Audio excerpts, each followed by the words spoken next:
नई फौजी क़यादत के तकर्रुर के साथ ही मंजरनामे पर तब्दीली सी नजर आने लगी। सदर आरिफ अलवी ने दोपहर इमरान खान के साथ गुजारी तो इशाइया जनरल बाजवा के साथ किया। सदर और वजीर आज़म हाउस पर हेलीकॉप्टर परवाज करते रहे।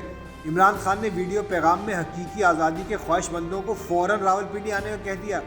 ये सब खबरें भी बताएंगे, लेकिन पहले आपको अहवाल देते हैं एक इशाइये का, जहां स्टार्स एक छत तले जमा हुए।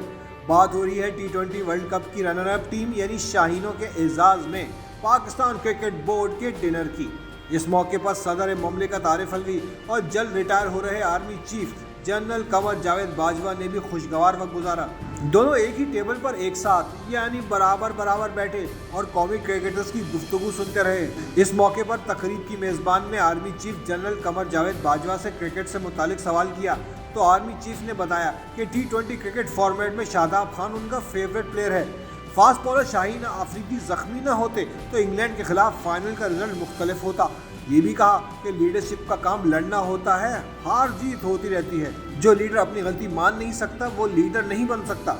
उधर जख्मी कप्तान ने प्लास्टर उतरने के बाद महाज दोबारा संभालने का ऐलान कर दिया है।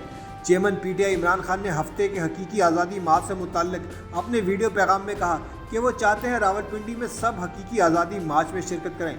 हकीकी आज़ादी कौम को तब मिलती है जब इंसाफ होता है। कौम तब तक चुप करके नहीं बैठेगी जब तक हकीकी आज़ाद नहीं हो जाते। नए आर्मी चीफ की समरी की मंजूरी के बाद नए chairman joint chiefs of staff general Sahir Shamshad Mirza और नए army chief general Asim Munir ने सबसे पहले सदर ममलिकत आरिफ अलवी से मुलाकात की। इस मौके पर मुल्क की सलामती की सूरत हाल पर बात हुई। सदर ने दोनों फौजी सरबराहान को मुबारकबाद भी दी और उम्मीद जाहिर की कि वो अपनी पेशा वराना जिम्मेदारियां बखूबी अंजाम देंगे। वज़ीर आज़म शहबाज शरीफ से भी chairman joint chiefs of staff committee general Sahir Shamshad Mirza और army chief general Asim Munir ने मुलाकात की है। वज़ीर आज़म ने कहा कि जनरल आसिम मुनीर की पेशा वराना लियाकत, साख, हुब्बुल वतनी बायस फ़ख्र है। वज़ीर आज़म शहबाज शरीफ ने chairman joint chiefs of staff committee general Sahir Shamshad और army chief general Asim Munir के लिए नेक तमन्नाओं का भी इज़हार किया। फौजी सरबराहान के तकर्रुर पर तहरीक इंसाफ ने बाज़ाब्ता एलामिया जारी किया है, जिसमें कहा गया है कि 8 माह के वाक़यात ने वाज़ेह तौर पर मुल्क में तफरीक पैदा की। 8 माह में जो इक़दाम किए गए उनसे मुल्क और इदारों को नुकसान पहुंचा। फ़ौज की नई क़यादत से तवक्को है कि आईनी हकूक़ की बहाली और जमहूरियत के इस्तेहकाम के लिए अपना किरदार अदा करेगी।